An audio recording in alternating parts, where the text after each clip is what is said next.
scenarios, but I understand where wrestling fans are feeling very frustrated about WrestleMania this year also. There's not really all that many good things happening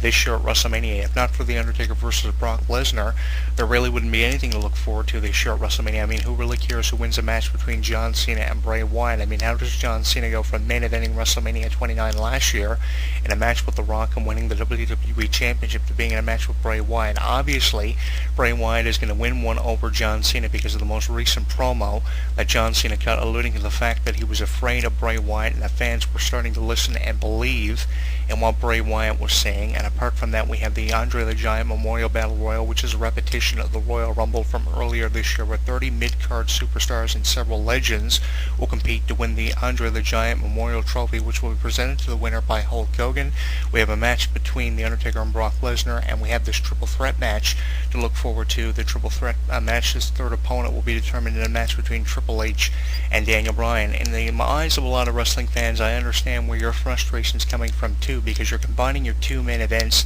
to create one main event at WrestleMania 30, a triple threat match for the title with the third participant unknown at this point. There's also a chance that something could happen in Triple H and Daniel Bryan's match, making it a fatal four-way match, what would make this main event even more impressive than what it already is. But for me, it throws me back to over 20 years ago when WrestleMania 10 took place in Madison Square Garden and WrestleMania returned to its birthplace for the first time in over a decade. We saw two championship matches because of the results of the 94 Royal Rumble, won by both Bret Hart and Lex Luger, with no definitive winner determined of the 94 Royal Rumble. It was a coin toss that determined Lex Luger would have the first opportunity against then champion Yokozuna. Bret Hart would go second in the main event of WrestleMania 10 after losing to his brother Owen Hart in their first ever one-on-one match in WWE history. Bret Hart would once again rise to the occasion and win the WWE Championship, and this is a situation similar to that. It seems as if WWE are reverting back to 1994 to create a newly redistributed storyline involving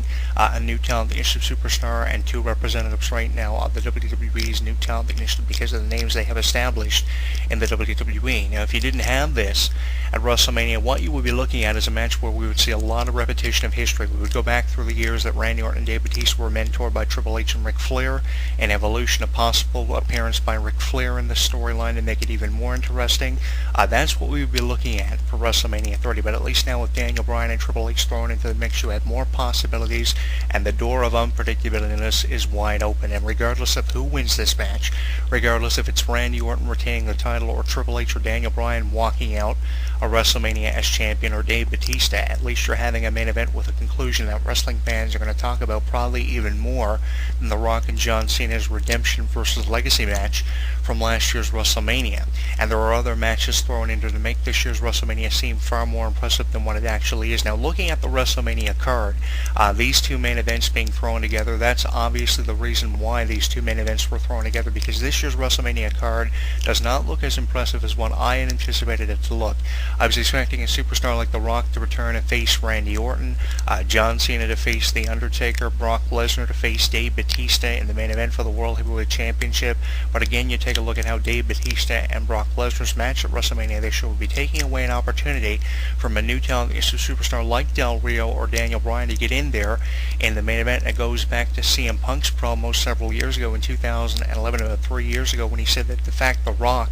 was in the WrestleMania 28 and 29 main events made him sick because it was taking away from superstars like Punk and Bryan, giving them a chance to be in the main events of WrestleMania to establish their legacies in the WWE. And that only proves Punk's point by having Brock Lesnar and Dave Batista in this year's main event. At some point in 2014, we're going to see Dave Batista and Brock Lesnar, and I see it happening now because of this year's WrestleMania card becoming more evident as the weeks go by. I see it being after The Undertaker defeats Brock Lesnar, making him his 22nd victim at WrestleMania. Sometime between now and possibly SummerSlam, Dave Batista will become champion. Brock Lesnar will return after losing to The Undertaker for the first time and challenge Dave Batista for the World Championship. And Brock Lesnar will be the guy that puts away Dave Batista and kind of shuts him up for a number of months. And a series of matches between Lesnar and Batista will be derived after everything that happens at WrestleMania and all of its fallout. But it's going to take some time. And besides that, when you think about it from the point of view of a radio show columnist, Dave Batista and Brock Lesnar is going to have up to have 6 months of promotion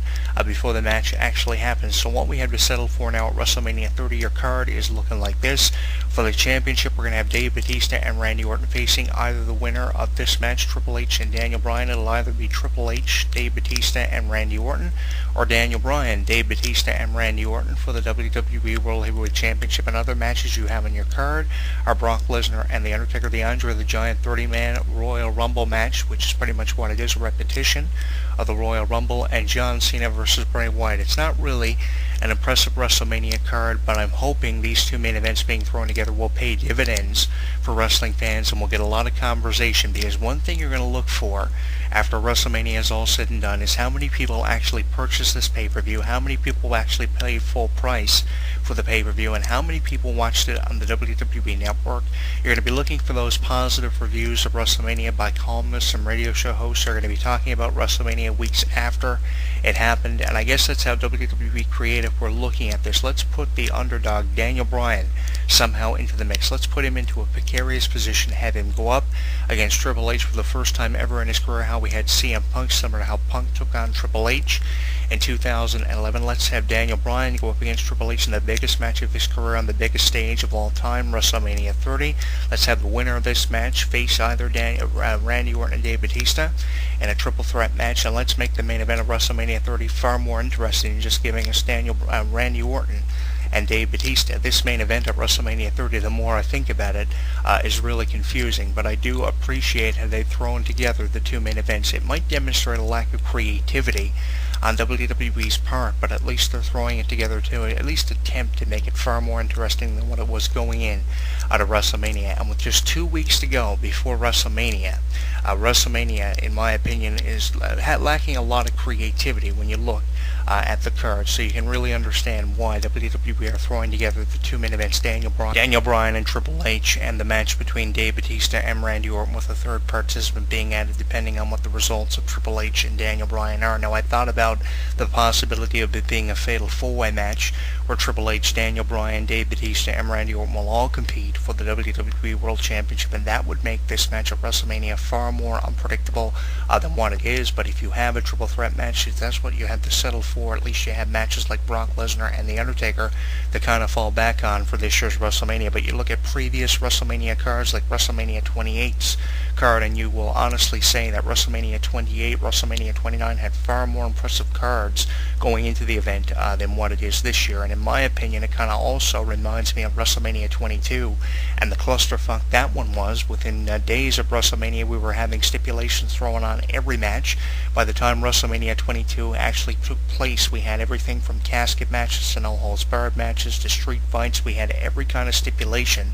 for every kind of match we had at WrestleMania 22. So for the sake of making WrestleMania 30 look more impressive on paper, we're getting stipulations added to matches, and we're having card changes just 2 weeks before WrestleMania. So the two WrestleManias I can compare, WrestleMania 32, are WrestleManias 10 and 22 from 1994 and 2006. And if you want to be even more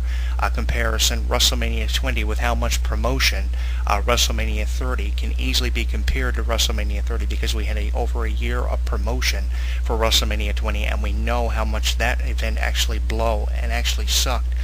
for wrestling fans who were expecting WrestleMania 20 to be far more impressive than what it was. So really, in all, you can compare it to three WrestleManias: WrestleMania of 1994, WrestleMania 10, WrestleMania of 2006, WrestleMania 22, and WrestleMania of 2004, WrestleMania 20, because of how much we had promotion behind it and how much fans were so excited to see it. I speak for all wrestling fans when I say that I hope this year's WrestleMania does not disappoint, and it seems as if WrestleMania 30 is heading in the direction that it is going to disappoint wrestling fans. And I don't want to be skeptical. I don't want to be all in all skeptical of WrestleMania 30 this year, but with the lack of creativity on the card and just how the storylines are shaping up and how WWE are desperately trying to make WrestleMania 30 seem far more interesting than what it is, with the underdog Daniel Bryan now possibly having a chance to compete for the championship after his Occupy Raw moment, where he had over about 50 or 60 fans join him in the ring to occupy a segment on Raw and get Triple H to give him what he wanted, a match with Triple H. And if Triple H lost to Daniel Bryan would be in the main event of WrestleMania WrestleMania competing for the championship in a triple threat match, and then we have Triple H coming out saying that if he defeats Daniel Bryan, he will be in the triple threat match, making all three former Evolution members for the first time ever in one match for the championship. And in my opinion, that would be equally as interesting if Daniel Bryan was not in this match and Triple H was in the first match in years of competing for the championship at WrestleMania 30, because then that will open up the door of unpredictability. Not only will Triple H be the owner of the WWE, or the COO, whatever job title you want to give him, he will also be champion, and he'll have to defend that championship. Now, the obvious prediction is that Daniel Bryan will defeat Triple H, because Triple H can't have an overloaded work schedule, having to wrestle not only on television but on house shows as champion, as the representative of the company.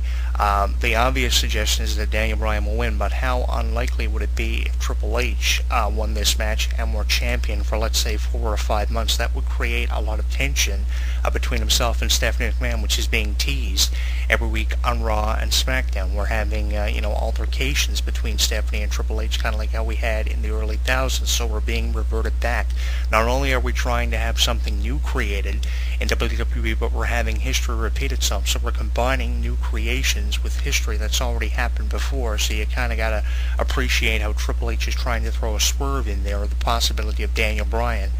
winning the championship. All in all, there are 4 or 5 different directions this main event could take at WrestleMania, and that's why I want to open up this radio show as a forum this week on our Facebook, Twitter, and YouTube pages for predictions on what you think will happen in these two main events. Who do you think will win